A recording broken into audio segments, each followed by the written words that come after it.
Transmitting from the Mojave Wilderness in Joshua Tree, California, now is the time for Desert Oracle Radio, the voice of the desert. Night has fallen on the desert.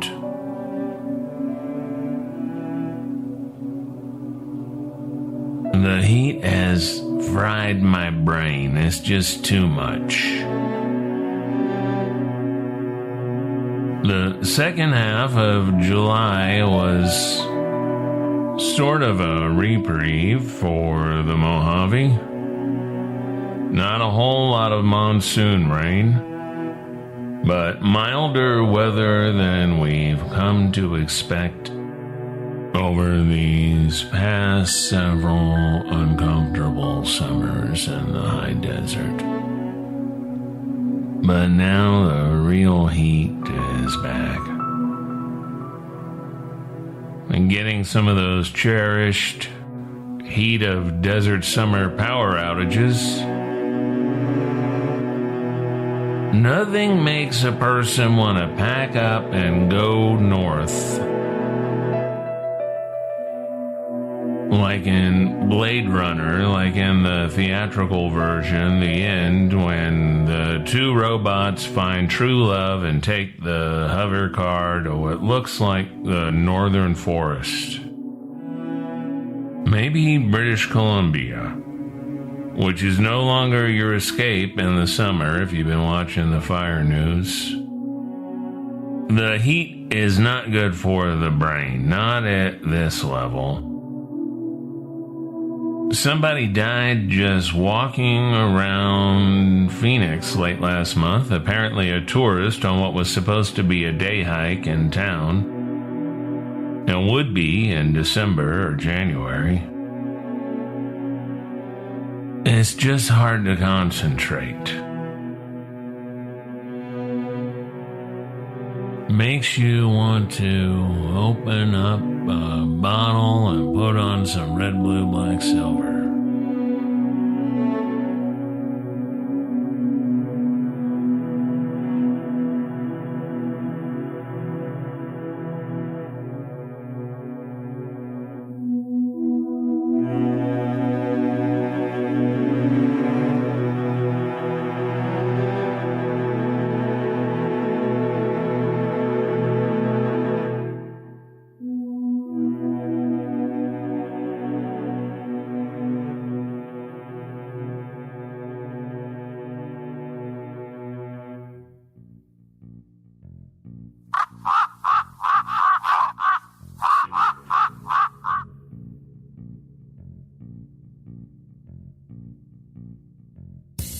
Quiet nights on the American desert.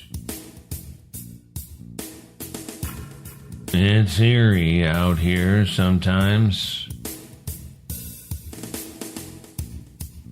And not in a good way, with the coyotes singing and the great horned owls hooting.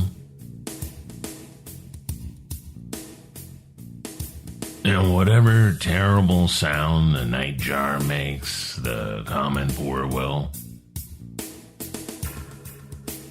That's a strange bird. It sounds like the PA system broke on the Starship Enterprise.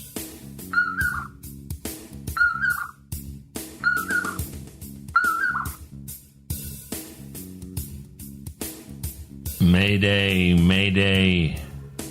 All hands on deck. Destroy all the robots.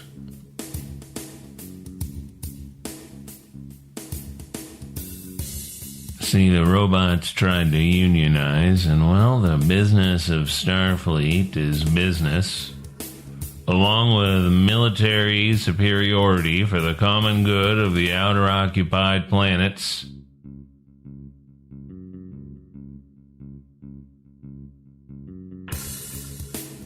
And the security of trade routes, of course, and the free exchange of scientific and cultural knowledge, interstellar conventions, interspecies rights, etc. But one thing that cannot happen is the robots cannot organize for collective bargaining.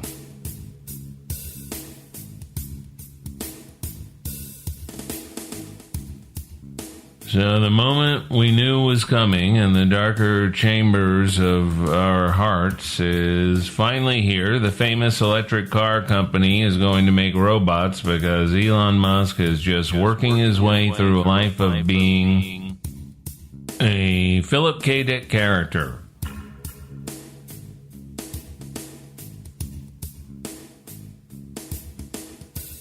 Palmer Eldritch is the obvious one and an interesting one. Eldon Tyrell, is the Blade Runner version of Eldon Rosen, the tycoon who makes and markets the androids and do androids dream of electric sheep. Eldon, Eldritch, Elon, they're just names. Just variations in the timeline, nothing serious, nothing to worry about.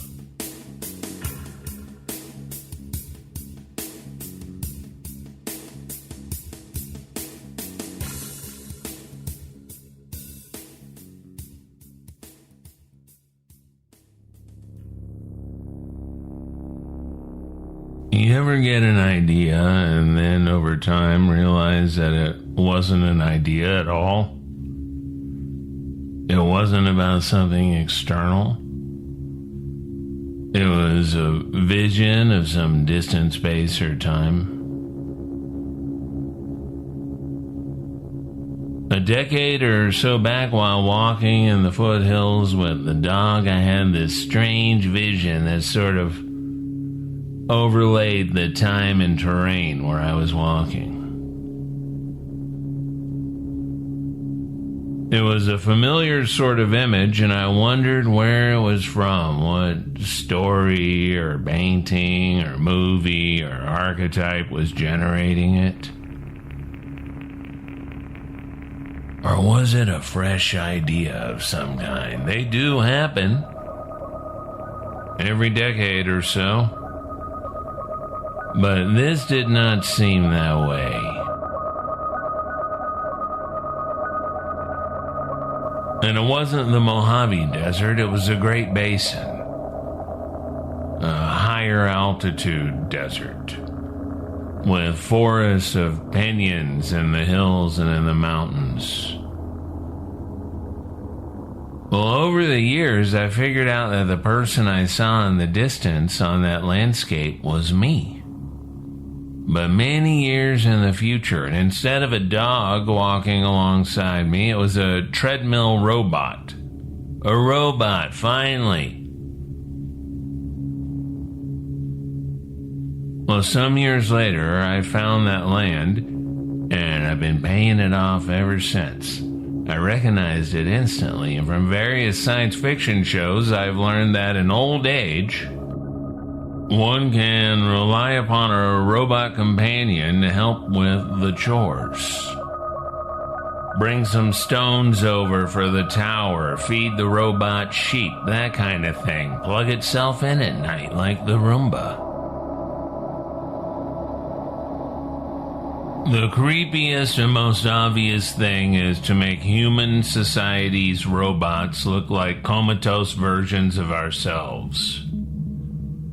That's not convincing. Who wants it? People bother us every day about everything. Why do you think we love dogs so much?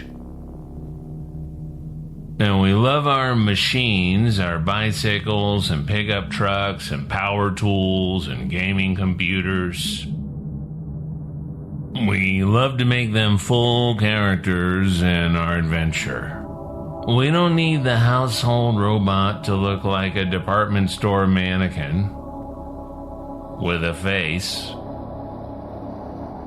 At least on the regular model, if somebody wants that, fine. They can order it, get the custom package with 4 interchangeable heads. Do what thou wilt shall be the whole of the law, but please don't force the rest of us to hear about it.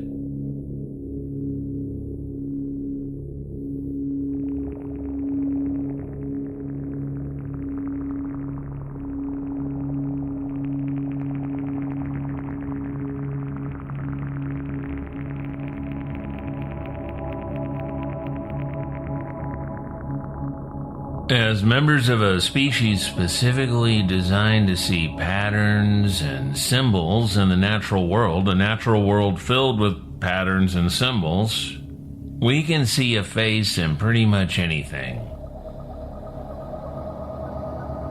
Some people lose this ability after childhood, but if you're lucky, well, then you cannot even drive past those windmills and desert hot springs without noticing the faces on them all. Comically blank, but with a personality we seem to recognize in our fellow workers. Electric outlets are faces, the nuts in a wooden plank, side-by-side windows. So I was reasonably sure I was glancing at my future because the figure did not appear to be walking any place in particular in any particular hurry. And that's an ideal application for the all-terrain treadmill companion robot keeping up at whatever pace required. We all generally hope to reach a useful old age if we can live that long. It would be nice if we could swap out parts like that Wall-E, just changing gears and treads as they wear out. I mean, it's more or less at hand.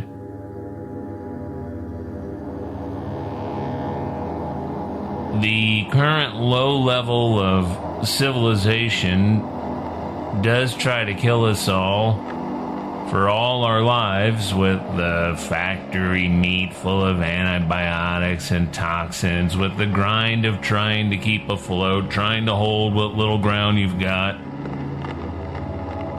toying with our little amusements. Now you can't have TikTok. Oh, now you can have it again. But now your car is connected to the internet for some infernal purpose.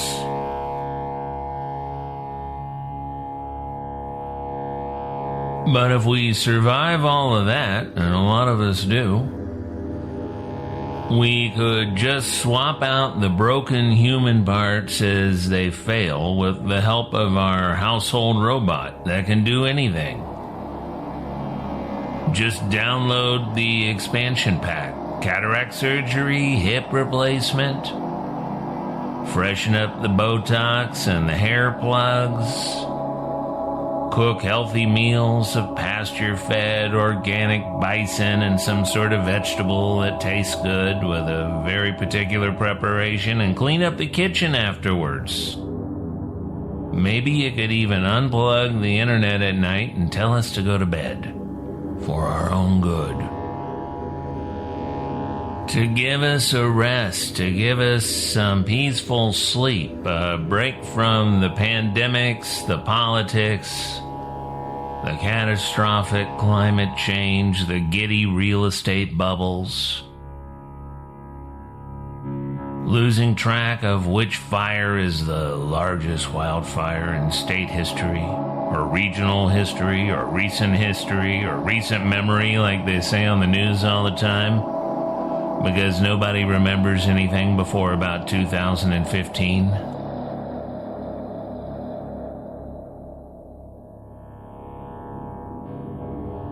Late in the day of August 11, with my heat-fried brain no longer able to remember which month it was, I had a moment of joy because I thought I'd gotten through September 11 without noticing.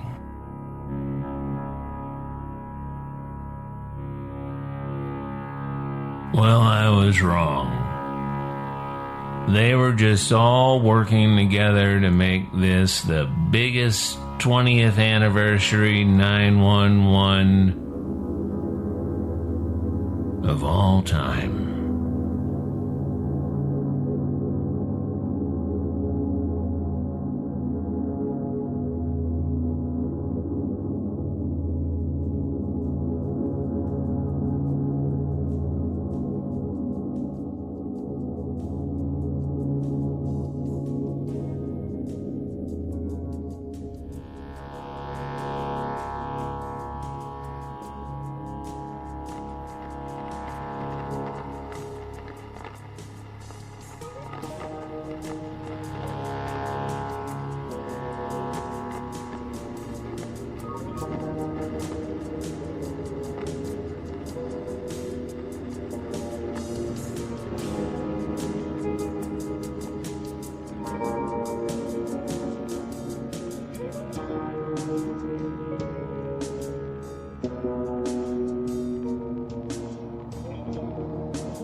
But friends, there is good news on the horizon for all of us. The human population is finally slowing down, finally hitting a wall.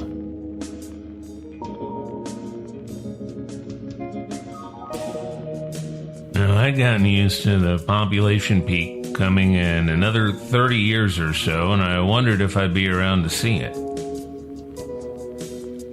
Because it will be better on the other side, there's no doubt. A lot of our troubles will naturally reverse once there are fewer of us. Because as we settle into healthier numbers over the rest of this century and the next, around the world, a lot of what we're missing comes back on its own. Birds and fish, big animals on the plains and the savanna, the rich fungal network just below the ground that connects forests, that connects stands of trees and hedgerows and brush.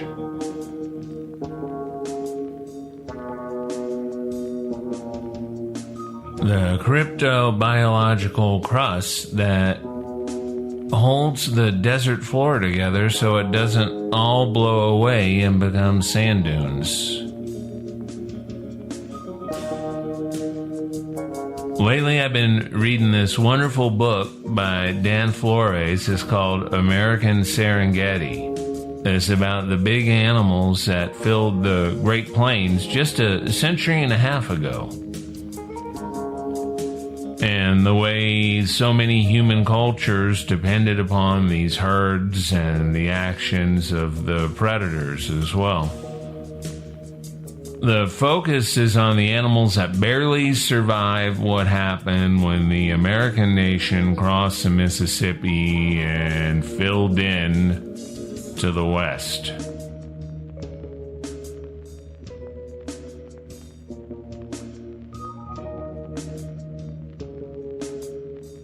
Just barely, but just barely is sometimes good enough.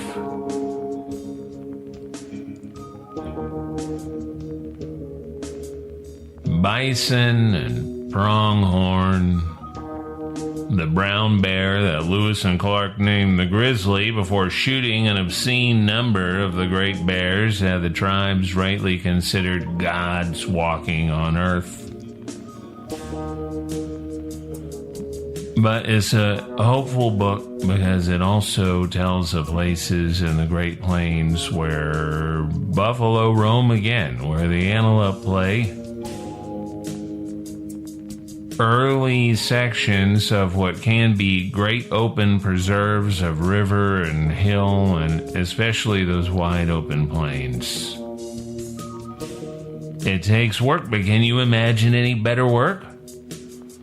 Bringing rivers and streams back to more natural states where things more or less take care of themselves to make that land alive again as people keep leaving it behind?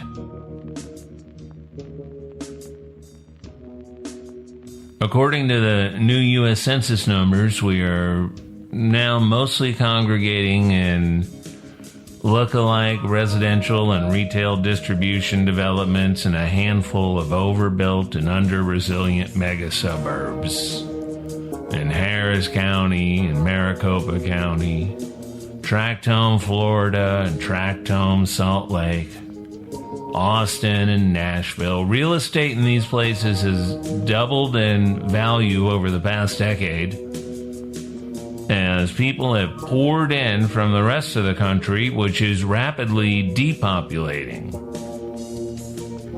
More than half, 52% of American counties lost population over the past 10 years. And overall, the growth of real population has crawled to a near halt. In this nation, where growth for growth's sake has been the only answer to the question, what are we here for?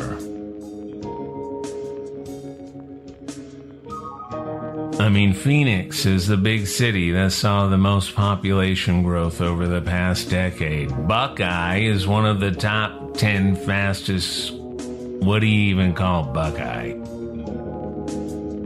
And the fastest growing sort of urban area in the country is an immense old age community in Central Florida called the Villages.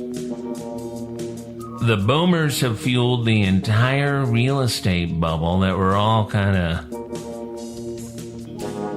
stuck inside for the moment. There are 70 million baby boomers still alive in the United States. Between now and about 2027, just 6 years away, the reality of extreme old age and non-existent generational family homes will mean millions of houses in overheated markets will become vacant. 20 million American homes, mostly single-family homes, in places propped up by high real estate prices, will empty out over the next dozen years. About 10% of all houses in this whole country. The vulture funds that vacuumed up distressed residential real estate after the 2008 housing collapse will do the same thing, but there will not be the same rental market. A few cities may get larger. Most will get smaller. The thing about population trends is once they start rolling, they cannot be changed. Japan and Italy tell us a lot about what happens when there are very few young people. And Russia shows us what happens when a world power can't convince its own citizens that they should continue to be alive, let alone reproduce. Perhaps the world can sustainably maintain a global population of 8 billion, but we are increasingly likely to never rise above that mark if we get there at all. COVID has accelerated these trends because a virus is opportunistic. Just as it accelerated all the other population trends, more fear and anxiety, less marriage and babies, less immigration, as these trends are both internal and external, replicated globally. China is trying to figure out how to be a capitalist, totalitarian state in an era of declining population, declining fertility, market saturation, an overwhelming personal debt where the birth rate is dropping by about 20% every year. So the Chinese government decided to crack down on video games. Because the younger generations are basically playing video games in apartments because there's nothing else to do, nothing else they can afford, not enough work, and what's the point anyway?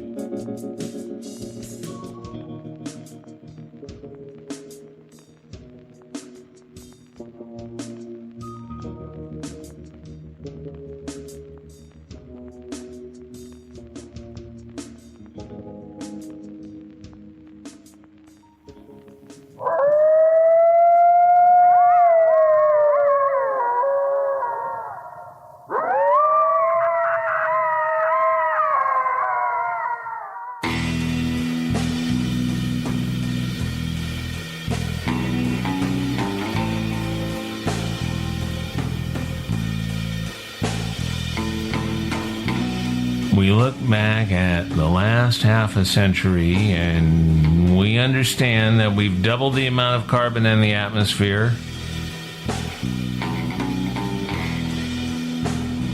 We've killed off 2/3 of the remaining wildlife on Earth.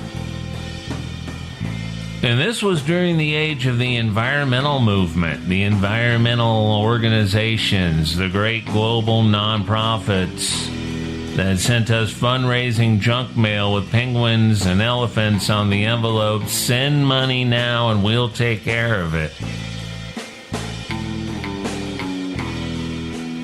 none of it is reflected in a very flattering way upon our species, the humans.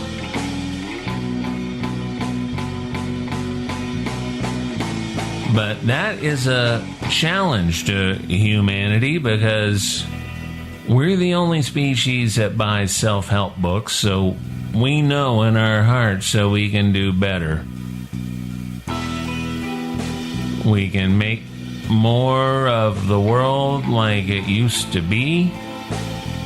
We can have beautiful places to go for our vacations and holidays and hiking trips and backcountry camping and hunting and fishing. We can have an earthly paradise. Hey, have you ever been to the Pygmalion Festival in Urbana, Illinois? Well, if you're anywhere at all nearby, why not come this year, safe and sane? You got to be fully vaccinated 14 days prior. It's coming up quick, the weekend of September 21 through 23rd, Thursday through Saturday is the festival. Desert Oracle will be live on stage Friday night on the 25 o'clock Brewing Company stage, 8 p.m., Learn all about it at thisispygmalion.com. And this, friends, is Desert Oracle Radio. Thanks for joining us. It's almost autumn. Hang in there. And good night from the voice of the desert.